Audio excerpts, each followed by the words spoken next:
Usa sa apektado sa halapad nga pagbaha kagabi ang usa ka bahin sa barangay Umapad, Mandaue City.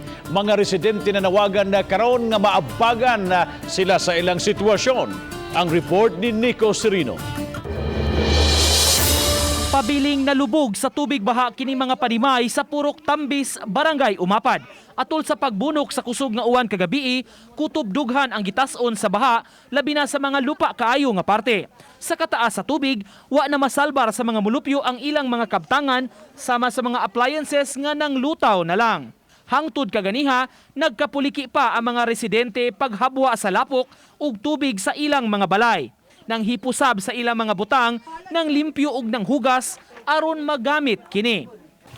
Dinhi sa panimay sa pamilyang Teleron sa Purok Tambis, gihulagway sa tag-iya nga kutob kuno sa pultahan ang gitas-on sa tubig baha kagabi. Usa kini sa labing grabe nga ilang nasinati. Sukad pa nga namuyo sila ning maong lugara. Nanawagan ang mga mulupyo og konkretong aksyon.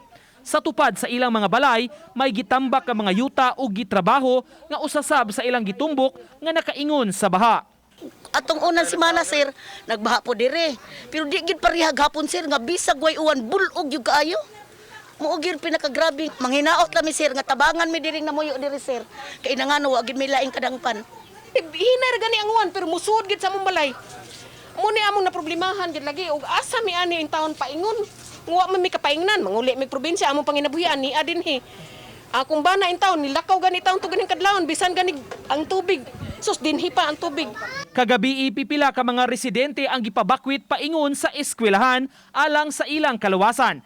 Namalik na pagkabuntag sa ilang mga balay ang mga mulupyo. Matod sa kapitan, ang pagsuyla sa Butuanon River ang hinungdan sa halapad nga pagbaha. Apektado mi diri. Apektado mi kay bisan pag-init diri sa Umapad, wala kusog ang uwan dito sa bukid. So outfall man gyud ni ang pagkaan ug ang Umapad. Kung outfall ba kami mo igdat species sa tanang baha gikan sa bukirang bahin sa Cebu City ug Mandaue. Basta mag-isgot ang Butuanon River. Uban ni June Solon, Nico Sereno, Balitang Bisdak.